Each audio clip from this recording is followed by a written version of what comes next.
नहीं, वो तो नियम है। अब हम घरे नहीं है, सो फोन हमें खाए जाते, हम तो घरे इतने बैठ सुख से रह नहीं पाते, इतनी रह पाए।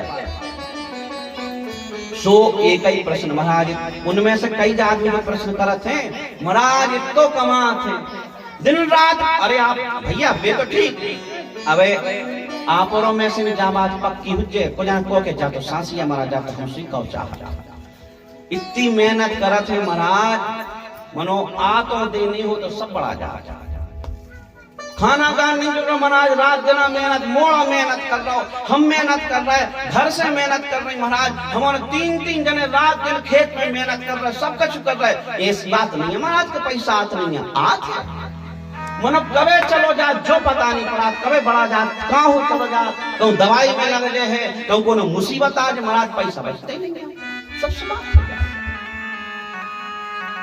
रही है ऐसे आदमी। तो भैया सायं काल संधि काल में चाय सुनो, अब तुम क्यों महाराज शाम खत्म कबो नहीं सोच, तो इसमें लिखो है कि संध्या काल में सही नहीं करना चाहिए। संध्या काल में संध्याएं 3 होती हैं, 3, एक सूर्योदय के पहले की, एक ठीक 12 बजे की, और एक सायंकाल की। ये 3 संध्याएं होती हैं, 3 संध्याएं। अब बताओ, बिल्कुल हमें न बताओ, खुद ही मन में सोच ले, अपन में से को सूर्योदय से पहले उठा और पूजा कर ले। अगर हम कह दे में कि शनि की बाधा दूर यदि करने होए तो उपाय हमारे पास है करने, तुम्हें परसों पूछा तो महाराज बताओ का, तो अपन ने उपाय बता दा, सूर्योदय न हो पाए और पीपल के पेड़ को जल चढ़ जो, पीपल के पेड़ को जल चढ़ाना और उस जल में काले तिल मिला लेना, कुसा थोड़ी सी कुसा तोड़ के डाल लेना और थोड़ी सी शक्कर मिला लेना, ये सब चीजें इकट्ठी उस जल में मिला करके और अपन सूर्योदय ना हो पाए और पीपल की जड़ में चढ़ा देवे। पीपल में 3 दिशाएं हैं, एक उत्तर की। अब हम क्या करें, मनो हम के हैं जरूर यही बातें काम की कथाएं तो आप और हम रोज की 100 सुन लें, 100 कथाएं सुन लें आप और, सो कथाएं तो सबको बिल्कुल पूरी याद है। तो भैया पीपल की 3 दिशाएं होती हैं, 3, एक उत्तर की दिशा, एक दक्षिण की दिशा और एक बिल्कुल मध्य की व्यवस्था स्थान। तो पीपल में अपन जब जल चढ़ाते हैं तो 3 जगह जल चढ़ावे से 3 परिणाम भी मिलते हैं। पहले तो जल में का मिला ने जस सुन ले, शनि की बाधा दूर कर, बिल्कुल फ्री की बात यार, हमें 1 रुपया नहीं चाहने, नहीं आपको उद्धार, आपको कल्याण हो जाए, आप सुखी हो जाओ, बस हमें इससे बढ़ के हमें और कुछ नहीं चाहिए। हम नहीं कह रहे हमारे ना आओ, हमसे जाप करवाओ और हमसे मंत्र जपवाओ, हमें दक्षिणा दो, बड़ी मूत की दक्षिणा दो, हम नहीं कह रहे, हम बिल्कुल सही बताएं दे रहे हैं, आप करिए। संध्या काल के समय, प्रातः काल की संध्या के समय में सोना कभी नहीं। यदि आप लक्ष्मीवान बनना चाहते हो, आपके घर में धन ठहरे, यदि आप ये चाहते हो संतान भी उत्कृष्ट होवे और घर में बीमारी भी ना होवे, तो मैं जो कह रहा हूँ आप वह करना शुरू कर दीजिए। आपको इसी से पूछने की आवश्यकता नहीं होगी, 6 महीने तक इस प्रयोग को करके देख लेना, आपको खुद पता चल जाएगा। हाँ, यदि ये प्रयोग करते हैं तो उसका एक फल भी बनता है।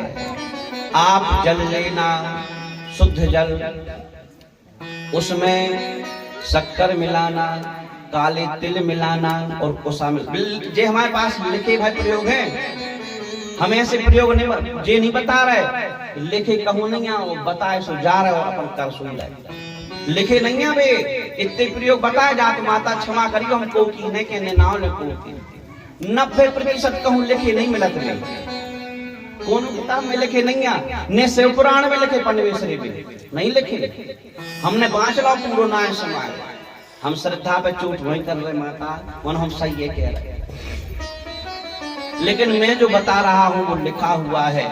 आप जब कहोगे मैं आपको तब बता दूंगा कि देखिए वो पेज जिस पर प्रमाण लिखा हुआ है।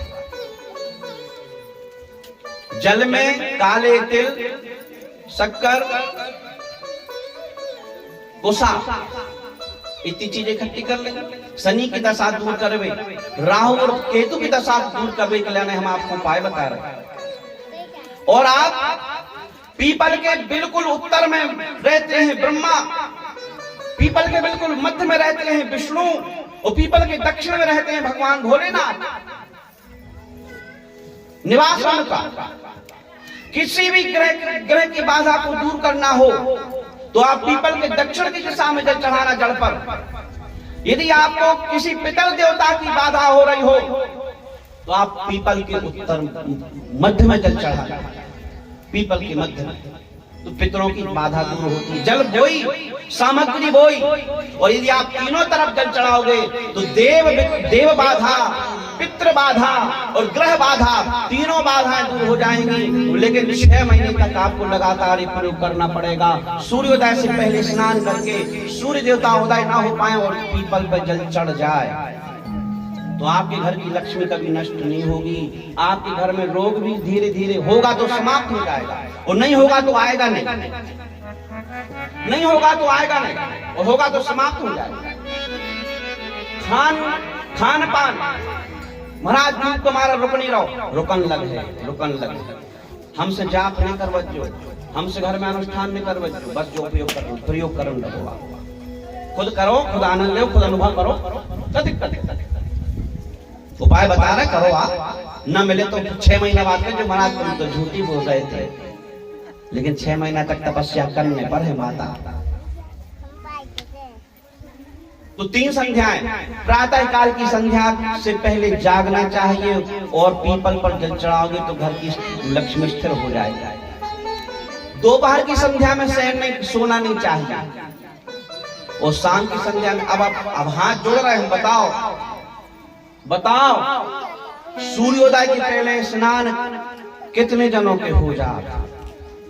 क्या जने सूर्योदय के पहले मंदिर में दर्शन करके घरे पहुंच जाते? बताओ, हाथ तो उठाओ। एक आदमी, हमें पता है 5 हुए। आप ऐसी बात नहीं है कि बिल्कुल नहीं हुए, मनो हुए 10-15 जना, ज्यादा नहीं कर जा गारंटी हमें कहा जाए। और अब भाई कहूँ पूछले में बे बताओ जो 8-8, 9-9 बजे लोग बिल्कुल बिस्तर पे पड़े ही रहे थे, सभी जनों में हाथ उठा दे महाराज, उनमें से हमें से एक शामिल कर ली, हम से कहा है। आपके घर में महाराज का जोर नहीं रहो तो आप तो खुद अपने हाथों दुख को निमंत्रित कर रहे। तो संध्या काल में जो बताया उसका त्याग करो आप। आज से छोड़ दो वो चीजें जो नहीं करना है, परिवर्तन ना है जीवन में तो कहना। सोना छोड़ दो आप बिल्कुल सूर्योदय के बाद में, स्नान करना प्रारंभ कर दो सूर्योदय के पहले, और जो उपाय बताया करना प्रारंभ करो। हफ्ता 15 दिन में अंतर आ जाए। मनो इतवार को चढ़ जो जल, नहीं इतवार को चढ़ा दे तो महाराज ने मना कर। रविवार को सूर्य देवता को, रविवार को पीपल वृक्ष को स्पर्श नहीं किया जाता है। रविवार के दिन पीपल को स्पर्श नहीं करना चाहिए। बाकी के 6 दिन आप नित्य प्रक्रिय जल चढ़ाओ और 6 महीना तक चढ़ाओ। तो संध्या काल में सो नहीं। 3 संध्याएं बता दी। अब आप अगर आप अपने आप को सुखी देखना चाहो तो कल से इस प्रयोग को करना शुरू कर दो। दूसरा, भोजन नहीं करो। 12 बजे करेक्ट भोजन नहीं करना चाहिए। यदि 11:45 बज जाए तो 12:15 तक फिर भोजन मत करो, फिर थोड़ी और रुक जाओ। यदि 11:45 बज जाए तो फिर आध घंटा और रुके रहो, 12:15 के बाद फिर भोजन करो। ये मध्य की संध्या है ना, इसलिए बता दिया। और संधि काल सायंकाल बिल्कुल देवता अस्त हो गए हो, सूर्य देवता, और थोड़ो उजियारो रहे और अंधेरों की संगे शामिल हो जाए। वो समय को संध्या के लिए, वो समय में न भोजन करो, न सो, न स्वाध्याय करो, और न ऐसा कोई काम करो कि घर में दुराचारी संतान को जन्म देना। तो देखना सब अच्छा होगा। और दीदी ने उल्टा काम किया। दीदी ने कथा सोई न भूल जज्जो, जहां काय पे सुना रह जा तो सोई ध्यान में नहीं रज्जो। पर दीदी ने बिल्कुल विपरीत काम किया। सायंकाल की संध्याएं 3 होती हैं, समझ गए सब? समझ गए सबके संध्याएं 3 होती हैं। 3 संध्याओं में हमको क्या क्या नहीं करना है बताओ। काका नहीं करने हमने भाई बताई, बताओ।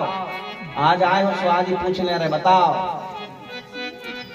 नहीं महाराज तुम्हें बता चलो, चलो ठीक है, हम तो बताएंगे, हम तो दक्षिणा ले रहे, बताएंगे, बताएंगे। हमने कल दादा से पूछी, दादा बताओ तो दादा कह रहे महाराज दक्षिणा दे के तुम्हें बुलाया, तुम्हें बताओ कही थी नहीं कही, उनने कहीं नहीं कही, जो तो हमारे कह रहे ये है भैया, जो बता रहे उसको अक्षरशः हम मान के देखो तब उसका आनंद आता है जीवन में। कथाएं सिर्फ मैं रोज कहता हूं केवल सुनने के लिए नहीं होता कि सुन लियो फुर्सत, सुन करके उस मार्ग पर चलना प्रारंभ करोगे तब जीवन में आनंद भी प्राप्त हो जाएगा।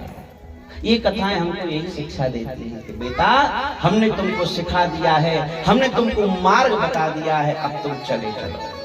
सागर का मार्ग बता दिया, अब तुम चले जाओगे तो सागर भी पहुंच जाओगे। यदि मार्ग बताने वाले ने मार्ग बता दिया कि सागर तुम इस पश्चिम की ओर इतने किलोमीटर की यात्रा करोगे, ऐसे ऐसे मार्ग पर चलोगे तो तुम सागर पहुंच जाओगे, ये बताने वाले ने बता दिया और तुम सागर सागर सागर तो खूब कह रहे हो लेकिन सागर की यात्रा प्रारंभ नहीं कर रहे हो, तो सागर सागर 10 साल तक कहते रहना, लेकिन जहां खड़े थे वहीं खड़े रह जाओगे। कहने से और सुनने से कुछ नहीं होगा भैया, उस मार्ग पर चलना प्रारंभ करना पड़ेगा, तब आपके जीवन में परिवर्तन भी आएगा। ये कथाएं हमको यही शिक्षा देती हैं। कथाएं कथानक भाई ना समाये बाँचवे गिलाने नहीं होते हैं, जीवन में उतारने के लिए होती हैं। बीते ने दुराग्रह